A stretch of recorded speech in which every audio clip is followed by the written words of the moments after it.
beber. O que? O que? Hoje é feriado, tudo tá fechado.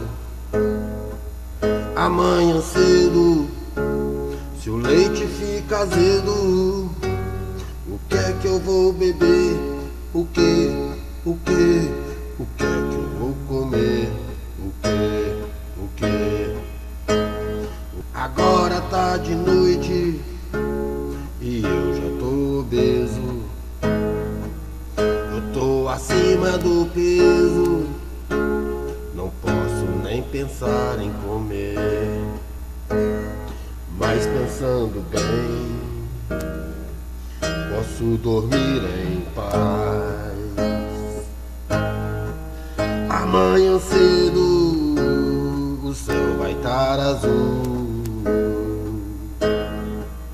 O velho medo de não sobrar pra mim.